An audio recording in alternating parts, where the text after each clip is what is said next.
Hello, isang magandang umaga, hapon, gabi sa inyong lahat, sa patuloy na nakikinig at sumusubaybay itong aming istasyong ito. Ito ang EJM High Online Music Radio.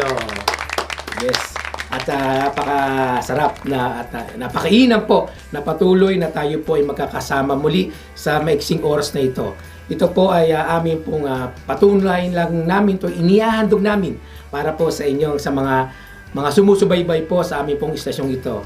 At napakasarap na kayo po ay nariyan at tayo po ngayon ay meron po tayong pag-uusapan muli na gaya po ng huli nating pag-uusap ay patuloy na yung paano ka nabago, pagiging luma mo, ngayon ay iba ka na, yung old and new. No?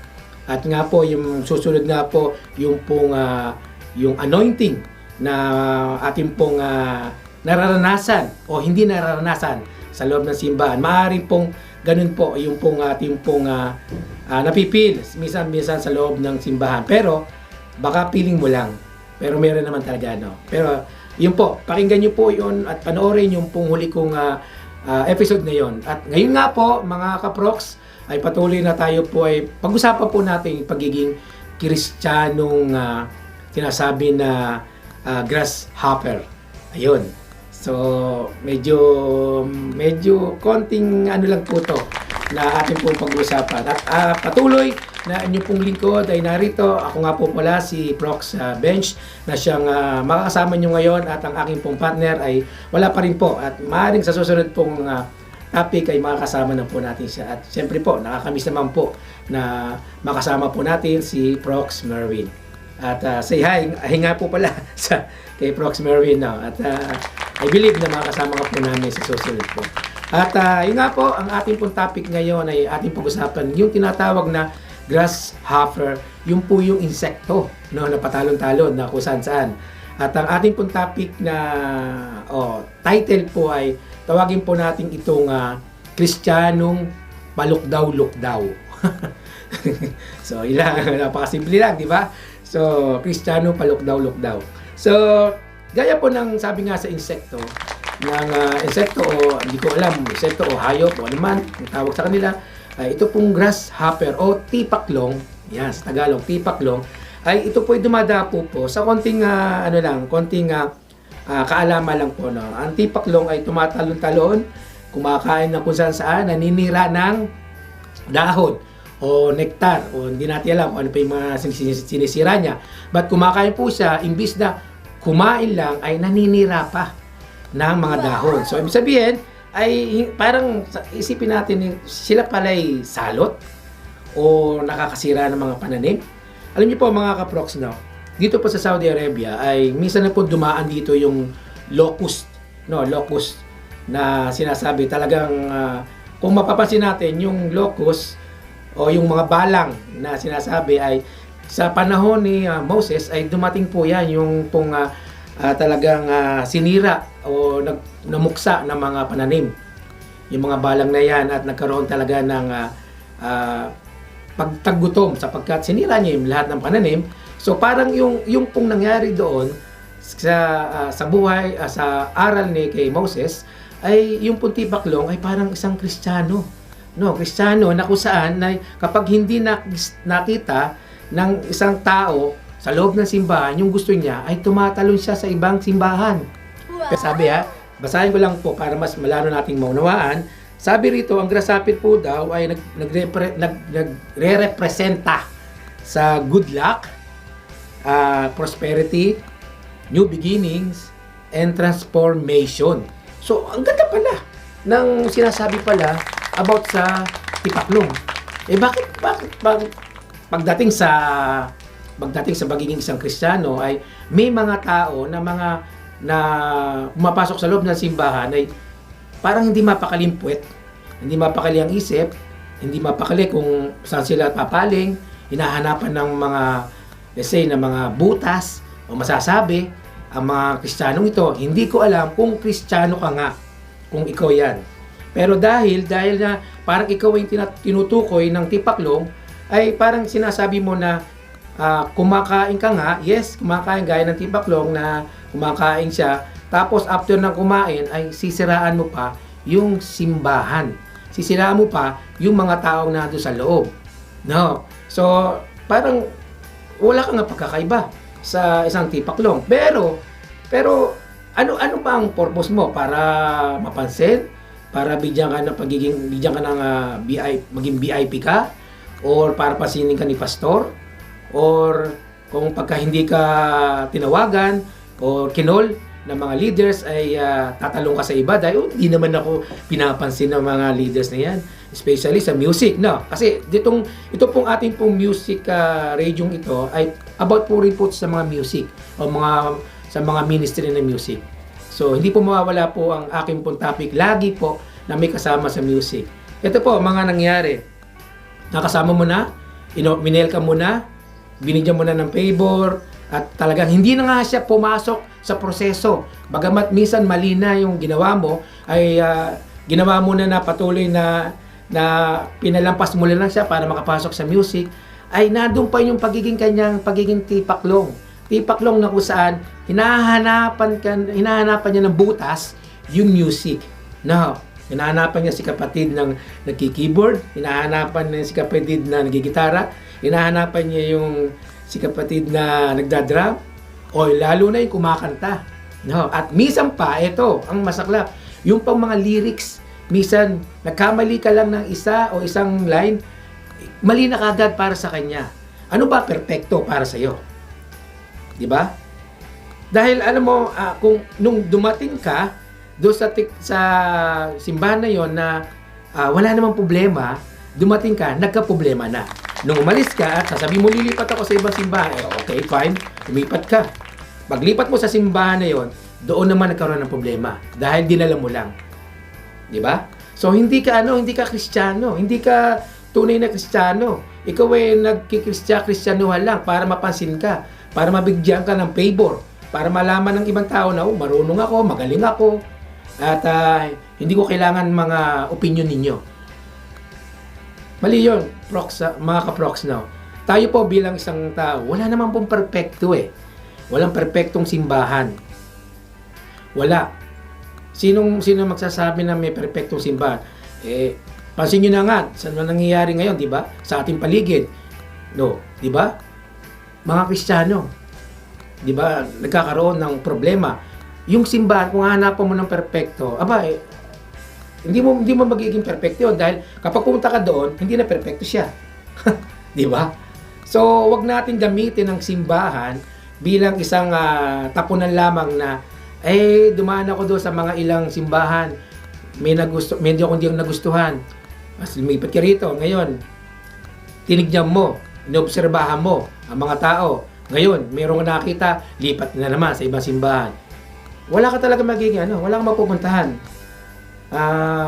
Prox. Kasi dahil kung ikaw mismo sa sarili mo hindi mo magawa na disiplina ang iyong sarili, paano pa mapapasunod yung mga tao gusto mong sabihan para ituwid? Kung meron kang itutuwid dahil ikaw mismo sa sarili mo mali na eh. Sa umpisa pa lang mali na eh. Diba? Kung may problema, usapin ang leader. Kung may problema, usapin si pastor. Kung mayroong problema at minapuna, magsabi, hindi talon at iwanan ka. Alam nyo mga kaprox, ito ang mga nangyayari. Ito, as a biblical naman to mga kaprox. No?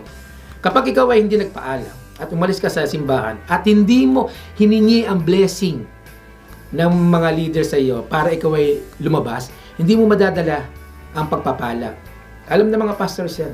Kapag umalis ka, dapat nagpapaalam ka. Dapat nagsasabi ka sa nila na para ma-release ang blessing nila sa iyo, para pagbitbit mo sa ibang mga simbahan na pupuntahan mo, dala mo yung kagalakan mo, kasiyahan mo, hindi yung dala mo yung mentality mo na laging merong problema ang simbahan. Mali yun.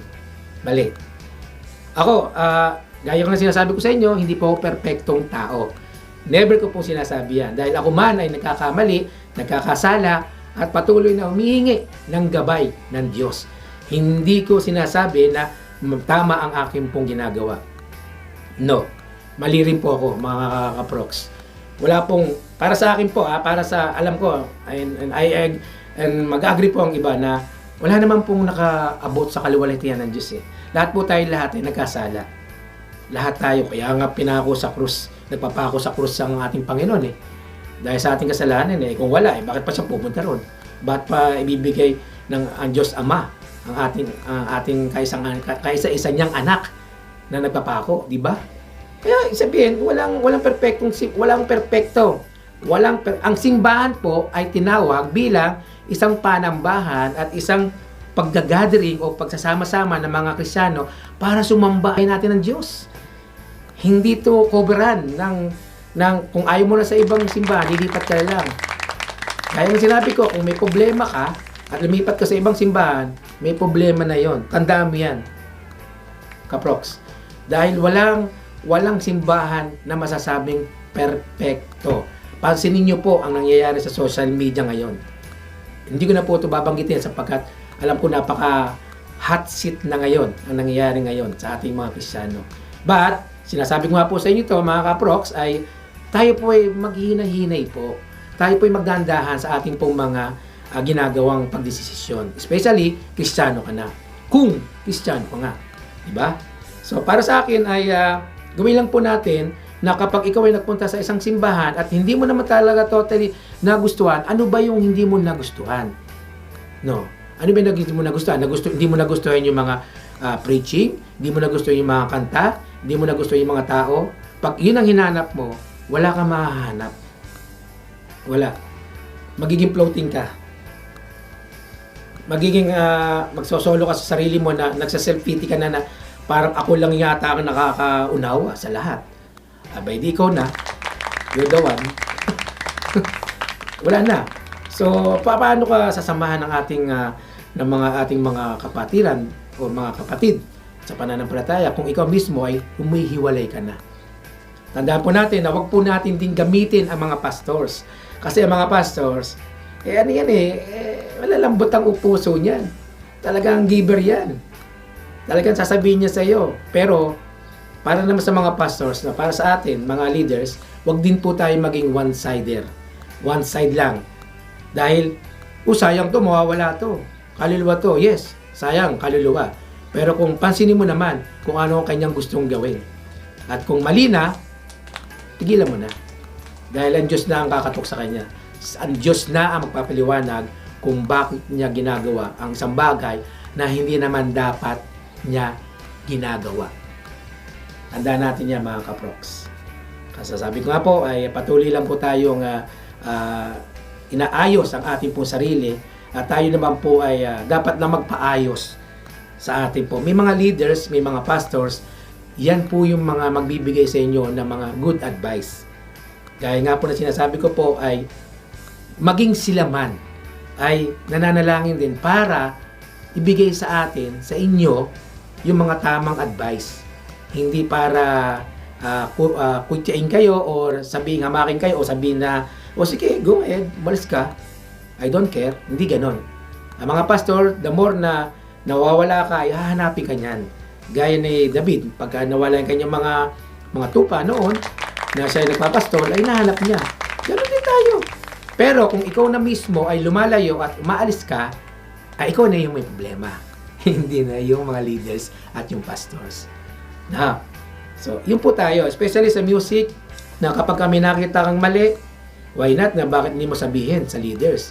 Why not? Ba't hindi mo sabihin sa nakaayaw mo? Di ba? Hindi kayo magkakaunawaan kung yung cover mo yan. Kung didibdibin mo yan, sasabihin mo, akin na lang to. Hindi ganon.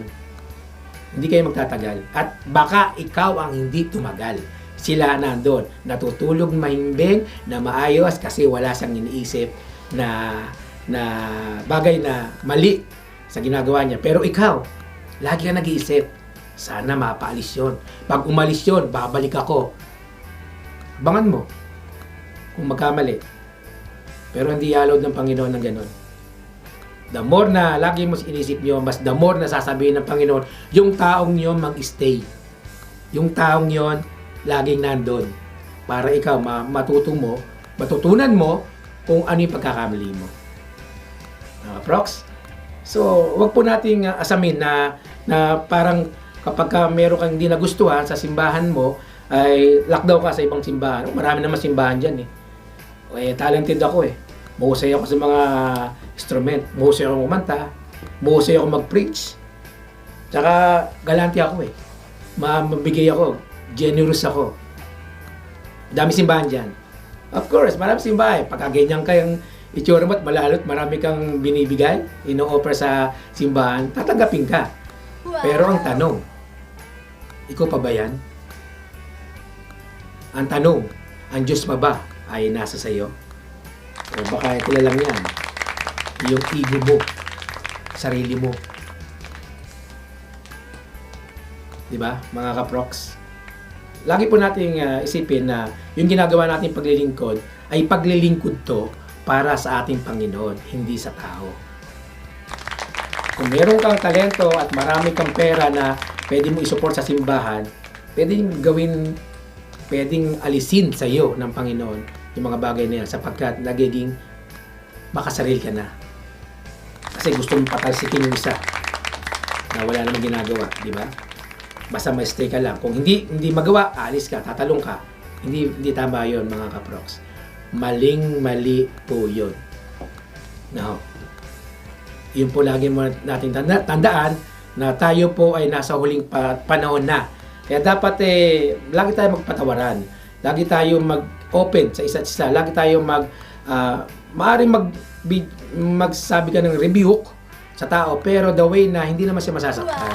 The way na maunawaan niya kung ano ang iyong sinasabi sa kanya. No, kahit ako po ay ang personal ko po sa pagre-review ay hindi ko po ito ginagamit as in diretsuhan. Pinagpe-pray ko lang. Pero sabi nga kung kailangan sabihin. Pero yung iba kasi ayaw especially mga pastor, ayaw niya magsalita niyan. I know. Alam ko na mga pastor, hindi basta siya magsasalita yan na yung malian ng isang tao. Pero magpe-pray ka niyan. Pero dapat nga, sabi nga, siguro kaya nga mayroong tinayong mga assistant leader, mga assistant pastor, baka sila pwede magsalita. Pero yung mga head pastor, parang malabo magsalita eh. Parang sa akin lang po yan, mga kaproks, mga ka-sister, yan. So, wag po nating asamin na yung pong simbahan na kinabibilangan mo ngayon ay perpekto. Wag po yun. Wag po natin. Nawala ng aircon, lipat kasi mainit.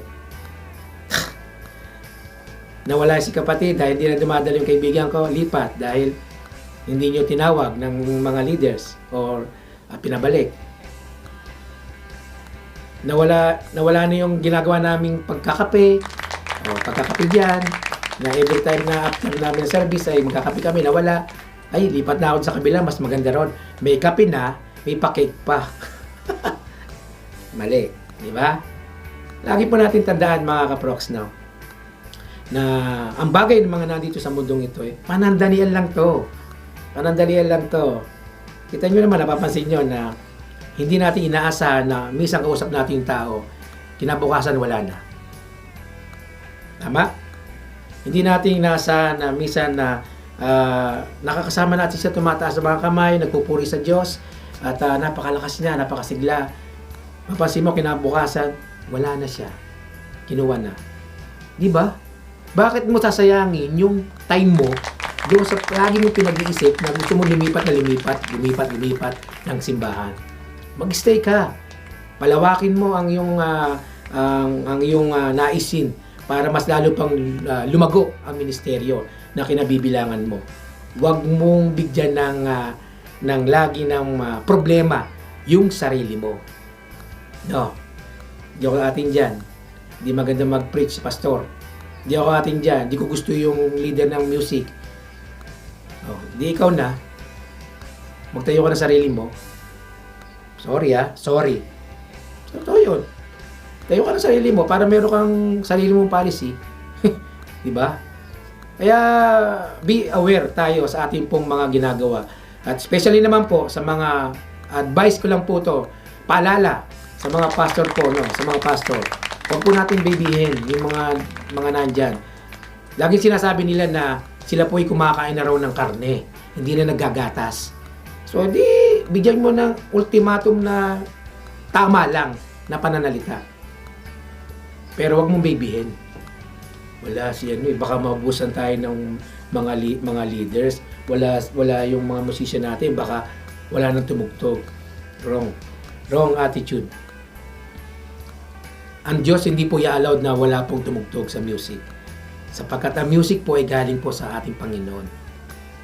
Ang Diyos ay hindi niya i-allowed na walang tumayo para mag-preach. O tumayo man dyan para mag-testimony sa mabuting bagay na ginawa sa kanila. Hindi i-allowed ng Panginoon yun. Baka ikaw lang, pastor, ang nasa isip mo yan. Na natatakot ka, baka maubusan ka ng membro. Hindi dapat ganun. Sabi ko nga, sa mga aking pong mga naging topic, ay may dumarating, may lumalabas. At may lumalabas, may dumarating. Hindi alod ng Panginoon na walang tao sa loob ng simbahan. Maliban lang, kung talagang sinabi niya ng Panginoon na i-break na yan, alisin na yan, yun. Wala tayong magagawa. Tanging ang Diyos na ang nagsasalita. Kaya, wag mo nating isipin na kapag nawala si kapatid ay parang dinadagok-dagok mo na yung dibdib mo. Nalulungkot ako. No. Pag-pray mo. Hindi yung parang, tawagan ko, ano ba problema mo? Ito ba? Sige, kakusapin ko siya para bumalik ka lang. Hindi gano'n, ha? Huwag gano'n.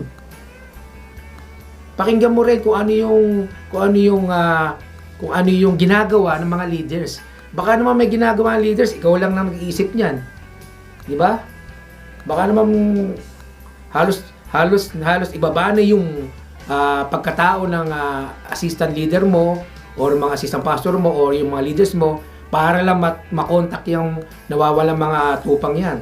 Sila naman na umaalis. Ayaw nila, ang daming dahilan, di ba? Kasi pag may gusto, may paraan, pag ayaw, may dahilan. Yan. So, inano ka lang po, nirambol-rambol ka lang. Pero sabi ko nga po ay gaya po ng ating po napapag-usapan ay wag po tayo maging isang tipaklo. Ilan po yung gusto ng ating Panginoon? Maging straight tayo, concentrate tayo doon po sa nais ang gusto ng Panginoon. Kung ikaw tinawag sa ministry ng music, give. Share mo ang iyong nalalaman sa music. At kung meron kang nais na gawin or sabihin, magsabi ka. Huwag mo ipadaan na kung sino-sino. Hindi yung lalampasan mo ang mga leaders. Hindi mo lalampasan yung mga tumatayo sa music at sa preaching. Huwag kagad kay pastor. Loaded na yan eh. Kawawa naman si pastor. Dami na iniisip. Tapos ikaw pa, dadagdag ka pa. Kausapin mo yung leader mo. Kung ano yung makakabuti, pag-usapan, upuan. Hindi ayawan. Hindi lakdawan. Hindi ayoko na. Hindi ganon.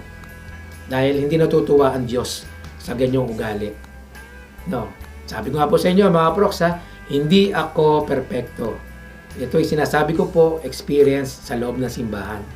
Dahil ilang years na rin po ako sa loob ng simbahan na patuloy na nakita ko yung in and out, out and in. Diba?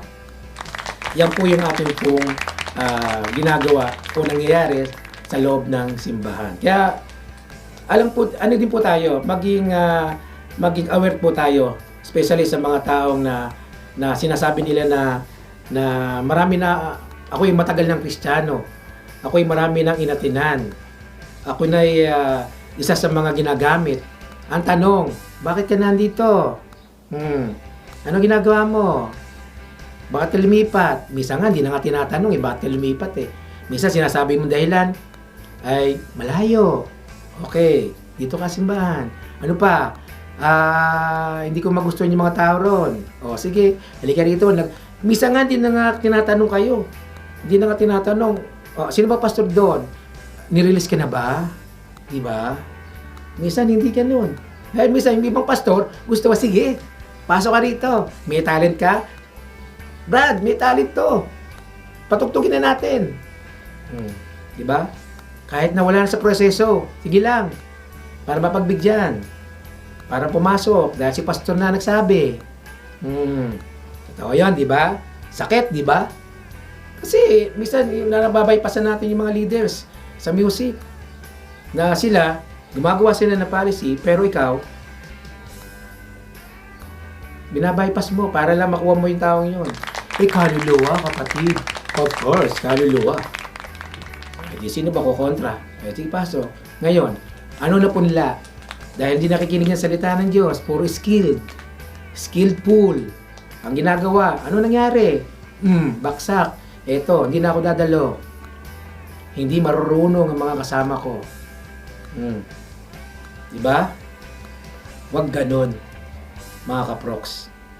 Sis, huwag ganon. Dahil yung dumating ka doon na mapayapa, yung alon, yung tubig, nung tumalon ka, nag-shake. Yung pag-shake na yon, naglalangoy-langoy ka na. So, gumalaw na gumalaw yung tubig. Hindi mo pinakaramdaman na yung mga taong yon ay malalalim na pala sa pananampalataya. Pasalamat tayo, o ikaw, malalalim na sila sa pananampalataya. Kaya inuunawa ka. Ganun lang, mga kaproks, no? Wag naman, itong aking pong sinasabing ito is pagpapaalala, hindi pagpapatama. Muli, hindi po ako perpekto, pero baka ikaw, baka ikaw, perpekto ka, ikaw na. Pero sinasabi ko ito dahil ito ang nais ng Diyos, na makita kung ano ang nangyayari sa loob ng simbahan at kapag ikaw ay lumabas ng simbahan. Tama? So, lagi po nating tandaan lang po na bilang tao ay kapag tayo pumasok sa loob ng simbahan ay isure na lang po natin ating po mga ginagawang mga kabutihan. No? At I believe ang Diyos naman na magpo-provide at saka magpapaunawa sa iyo kung ano yung pangangailangan mo para maunawaan mo kung ano yung mga nandoon sa loob ng simbahan. Hindi punlaan. Na? Okay? Yung pong ating pong topic na isang Kristiyanong palakdaw-lakdaw or tipaklong. So, praise God. Salamat po sa patuloy na naway ito po naging remind o paalala lamang po sa ating po lahat, sa inyong mga kaproks na nakikinig at nanonood dito, ay hindi po to, gaya po rin sinabi ko, hindi po to panghusga at pagpapatama, kundi pagpapatuwid o tinutuwid tayo ng ating Panginoon. Kahit ako man ay habang ako ay nasasalita rito ay may mga bagay na na-hurt ako, tinatamaan din ako. Alam niyo naman na tayo sa loob ng simbahan ay ginagawa lang natin yung part natin na makakabuti. Pero minsan ay tinatamaan din tayo sapagkat nasasaling ang ating pong mga bagay na minsan hindi pa natin naiaalis sa ating sarili. Pero dapat lang naman na pagdating sa simbahan, fair tayo lahat. Walang palakasan. No, walang palakasan sa mga namumuno. Walang pa VIP. Lahat po tayo kasi pagharap natin sa Diyos, pare-pares naman tayo eh. Walang teacher, walang engineer, walang architect, walang mga IT, mga nurse, mga lahat. Pare-pares tayo pagharap natin sa Panginoon. Tatanungin ka lang naman ng Panginoon, ano ba ginawa mo? Oh, wala po. Naglakdaw-lakdaw lang ako sa loob ng simbahan. Sarap eh. Diba? Yun po mga kaproks, maraming salamat sa patuloy niyong pakikinig at sa pag-react nito ng ating pong pinag-aralang ito. Ay dalangin ko lamang po sa ating pong mga bilang isang Kristiyano ay patuloy lang po tayo maglingkod. Patuloy tayo maglingkod at ibigay lang natin yung best natin sa Panginoon sapagkat alam naman ng Diyos ano ang heart natin eh. Hindi mo may tatago yan, prox. Kung ikaw ay umalis at hindi ka na bumalik, ito yan, kita ni Lord yan. Kung may mali ka, magpatuwid ka. Kung wala, ipaglaban mo. Ipaglaban mo yung tama. Hindi pinaglalaban mo dahil nasaling ang ego mo. No. Maraming salamat po sa lahat ng sumusubaybay sa aming pong istasyong ito na patuloy na nagkakaroon po tayo ng every week na topic. Ay napakasarap, napakainam po na tayo po ay nagkakausap. At welcome naman po sa nais po na gusto pong mag-share ng inyo pong mga naisin po natin pag-usapan. At atin naman po itong pag-aaralan at atin naman pong sasaliksik yung pong nais niyo po natin pag-usapan. Gaya po muli, ay ginagawa natin to is para magpalakasan, hindi para magpababaan. No? I mean, ibaba ka, kundi itaas yung antas ng ating po pagiging isang Kristiyano sa harapan ng Diyos. Pag ang ating Diyos, ang ating pong tinitignan, ay hindi tayo madadapa. Tandaan po natin ang mga kaproks, sapagkat ang ating pong ginagawang ito dito sa mundong ito ay temporary lang. Huwag niyong mahalin ang mundong ito. Temporary lang to. Pansin nyo naman sa social media, kabilaan, may mga nagkakamatayan o namamatay na minsan kausap mo nga lang, biglang mamatay. Kaya dapat be aware lang po tayo sa ating buhay at ano ang ginagawa mo sa buhay mo bilang isang Kristiyano. Now, yun po. Ito po ang ating pong verse for today. Ay ating ko pong babasahin. Sabi nga po rito, ito ang verse for today. Makinig po ang lahat. Huwag ninyong husgahan ang iba para hindi rin kayo husgahan ng Diyos. Matthew 7 verse 1. Diba? Ang husga. So, hindi ko na po ilalaborate yun. Hindi ko na po sasabihin sapagkat nabanggit ko na po ng aking pong naisin pong iparating. Yan po, sabi ko nga po, ay lagi lang po nating mahalin ang ating mga kapatid upang mahalin din tayo ng ating Panginoon sapagkat ang Diyos ang unang umibig sa atin. Amen? Siya po ang unang umibig sa atin. So, mga kaproks, ito nga po ang aking pong quote for today. Ating ko pong babasahin. Sabi nga dito sa quote for today nito, napakaganda rin po ang ating pong quote for today, mga kaproks. No? Sabi rito, walang tagapagturo na perpekto. Makinig ha, baka ikaw to. Kaya kunin mo lang ang tama at yung mali ay dedmahin mo. Tama, di ba? Wala naman talaga perfecto eh. Ang ganda nga ng quote for today sapagkat sinasabi rito na wala naman talagang perfecto. Pero kunin mo yung tama, pulutin mo yung tama. Kasi lang yan, simple lang yan eh. Pakinggan mo, sundan mo yung mga tama at yung mali, tapon mo. Tama? Di ba? So, wala perfecto mga kaproks. Yun. At yun po yung ating pong quote for today. Yan. Salamat po sa mga patuloy na sumusubaybay at nakikinig sa aming pong EGMI Music. Yung nga po yung album namin na ika-4 na album, yung pong Kaluwalhatian. Ang inyong pong lingkod ng umawit po nyon. At salamat po sa mga sumusuport at nakikinig ng awiting ito ng aming pong bagong album ngayong pong 2024. Ay patuloy po lang na pinaprocess po yung iba at madadagdagan pa po yun, mga awiting yon. At sa mga awiting po namin nakapost ay suportahan niyo po mga kaproks. Suportahan niyo po at pwede niyo pong awitin yan sa loob ng simbahan po ninyo. Sapagkat yung pong aking pong inawit, aming pong inaawit at aming pong ginawang awiting ito ay para po sa pagpapuri sa ating Panginoon. Meron din naman po dyan about sa pag-love, sa iyong minamahal, sa iyong asawa, o basta sa pagmamahal mo sa tao. Meron diyan. At meron din naman sa mga kabataan, yung mga rap music, at ako po namingi ng tulong sa ating Panginoon na makagawa ko ng awiting uli about sa kabataan. At alam niyo mga kaproks, habang ako sabi ko nga sa aking panalangin ay habang gumagawa ko ng awitin at naglilika ako, ay nais ko pong patuloy na makahanap ako ng mga singers na pwede pong umawit. At hindi ko naman po inahangad na mga professional.